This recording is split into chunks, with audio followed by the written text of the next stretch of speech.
It's that flow, no, she my flow. Yeah, yeah, yeah, yeah. It's that Life on the Moon, NASA Technologist describes our future lunar colony. President Donald Trump signed a directive this week that includes an initiative to send astronauts to the Moon and eventually to Mars. Humans have not been on the Moon since 1972. NASA focuses on individual missions rather than planning settlements on distant rocky spheres. But that doesn't mean visions of a moon colony are out of the question. To better understand what life on the Moon would look like, Newsweek spoke with Robert P. Mueller, senior technologist at NASA with expertise in robotics, the construction of planetary outposts and many other nuts and bolt aspects of space exploration. So we divide structures into two categories.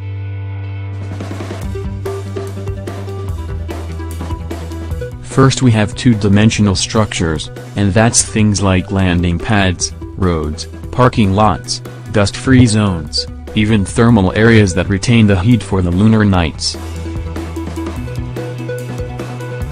Then we have three-dimensional structures that obviously have volume. Those are things like hangars, habitats, radiation shelters, micrometeorite shelters. So it's more of a shelter, a structure, that is pressurized where the crew can live and we can keep equipment. In summary, to build a habitat on the Moon or Mars, you have to first consider the extreme environment, and then once you have dealt with the design for the extreme environment, you have to deal with the constructability. And the constructability has to be robotic.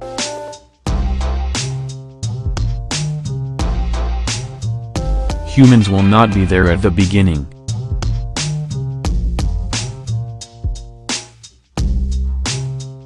The robots will construct the base, and then the humans will come in and live in it.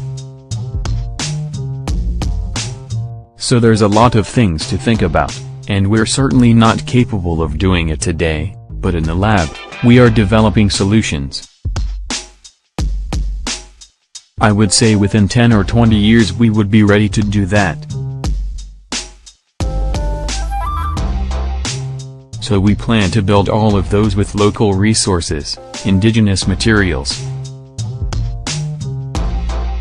In the first phase, we'll probably bring out modules that are fabricated on Earth, and then we'll put those underneath the shelters which are fabricated locally out of regolith. Regolith is a crushed rock that you find on the surface of the Moon and Mars.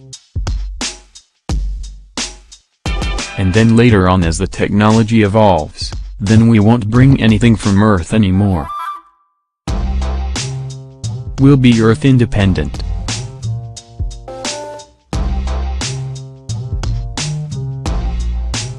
We'll be completely self-sufficient, and we'll be able to send just a few robots up because we have large amounts of energy from the Sun and large amounts of materials from the Moon or the planet Mars. 3D printing seems to be the leading candidate right now for building these structures.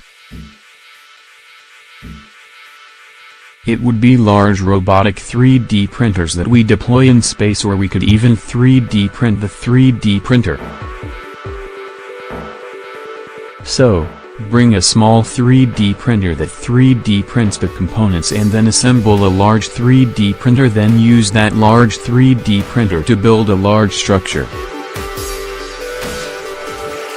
We're developing the technology. We're not ready to go today, but we're developing the technology so in the future we could go and build infrastructure in space.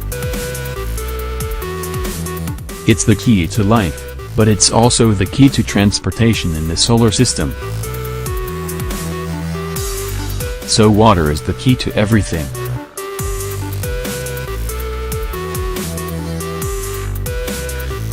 We're really looking for water when we go into outer space. It's the most important resource that we can find at this time.